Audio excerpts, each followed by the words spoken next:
Hello again and welcome to DanWhiteBooks, the book review channel where we add insights into the wondrous worlds of literature for both those who do read and those who don't. Today we're venturing back into the topic of science fiction with another work by author Blake Crouch. Today I'm reviewing Dark Matter.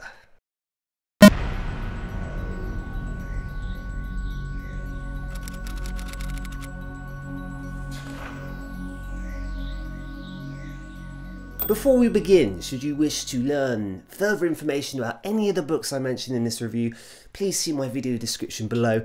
And if you want to join the book club, my next read and review will be Stephen King's latest work, Fairy Tale. There'll be more info about that one at the end of the video. Now let's get back to it. Dark Matter is a science fiction thriller written by the now famous author Blake Crouch. The book was first published in 2016 and tells a tale that is as complex as it is interesting.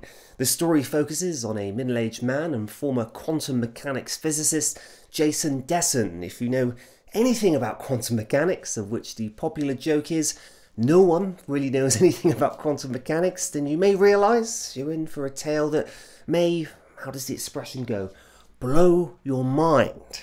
It is true. At one point during my reading experience, I left for the whiteboard and mopped up a massive potential plot hole I thought I'd found, but I was proven wrong. Think time travel, but so much worse. The main character, Jason Desson, lives with his wife Daniela and son Charlie until one night he's kidnapped and later drugged.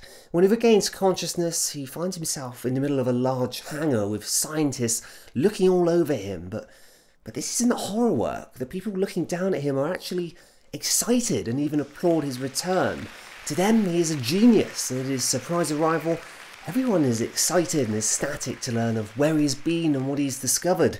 Jason suspects he's gone insane and doesn't understand why people he's never met care about him so deeply. Now, if you've read Blake Crouch before, you may know that he loves to infuse real-world science into his works, which I see as a trend with his most recent and newer publications. In the case of his latest work, Upgrade, for which I have reviewed on this channel, it was genetics. In the case of Dark Matter, it's quantum theory, and more specifically the theory of a multiverse. Now, for me to go a little bit further in depth for this review, I am going to have to discuss some spoilers, so this is your warning. If you enjoyed my summary, go grab yourself a copy and come back here so we can discuss it. For everyone else, let's open up the hood. Jason, main character Jason Desson, discovers he has been thrown into another world, and one that looks like his, but one of which he was not a part of, at least the version of him we're familiar with. For simplicity, we'll call this person Jason 1. The Jason who truly lived in the world Jason 1 finds himself in has left and blended himself into the family of Jason 1, a family that he never had. So you've got Jason 1, who has a family, and Jason 2, who never did. In the universe that Jason 1 is in, Jason 2 became a successful academic and a scientist and invented something that is described as the box, but he never had a wife and kids. The box is a space whereby, combined with the effects of a drug, a user can become essentially unobservant of the world and or reality around them. They exist in a state of superposition. Now, I'm not a scientist, so please go gentle if you found that explanation a little weak. This essentially allows Jason to travel, when he's in the box, between universes in an infinite space that's described as a corridor full of doors that lead to infinity. Each one you approach leads to a different universe. I hope you got all that, because that was as hard to read as it probably was to understand. So that's what's at work, but how did it all pan out? How did it come together? Well, I did enjoy reading this book, but I do have my gripes. My first comes from Jason 1 as a character, who's the main character you're with. I just didn't find he was a person who made the best decisions. His decision to immediately bolt from the scientists, even after learning they didn't wish to harm him, didn't make a great deal of sense to me, nor did their later intervention with strong brutality.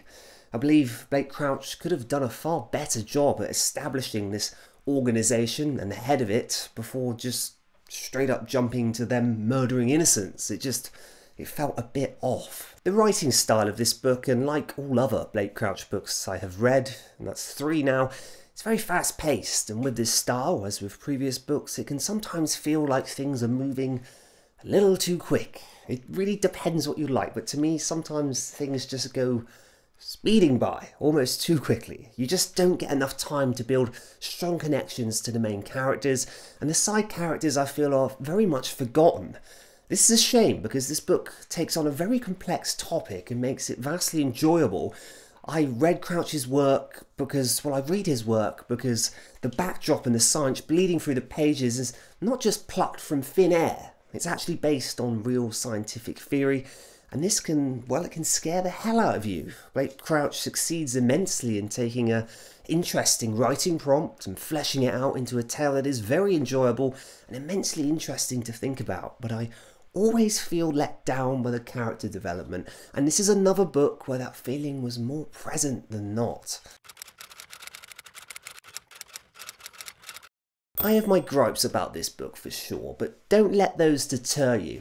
If we've set aside that deeper and meaningful connection that I felt was missing and the minor characters not being developed enough, you still, even without that, you have a work that is brave, daring and somewhat unique. Sure, the multiverse is all the rage now, but this book came out in 2016 and it dared to be a fast-paced thriller centered on a topic that isn't easy to get your head around. Crouch succeeds in making this book enjoyable and deeply thought-provoking. I have no doubts there. He also succeeds in creating a book that is complex yet not jarring and overbearing. This should certainly be celebrated, for it takes a lot of talent to pull that off. Later scenes are very touching, some will no doubt evoke an emotional reaction, but I felt they all could have been that bit better if we knew more about the people who were involved in them, and if I'd had that deeper emotional connection that certain authors can just spin like a beautiful yarn. So for me, my friends, with all things considered, I would rate Dark Matter a 78 out of 100. Thank you very much for watching this book review. Next week's book is Stephen King's The Fairy Tale. That is a brand new book by Stephen King. If you're a Stephen King fan, please get yourself a copy. Or maybe you've already got one. Let's have a read of it in the next 2 weeks. Come back here and we'll discuss and review it. So I'm very excited for it because I do love Stephen King. My previous review before that was actually Stephen King. So what timing? Please grab yourself a copy. If you'd like any further information about any of the books that I've discussed here, please see the video description. And if you enjoyed this video and would like to watch more of me, please subscribe. And I will see you all again soon, my friends. Thank you very much for watching. Bye-bye.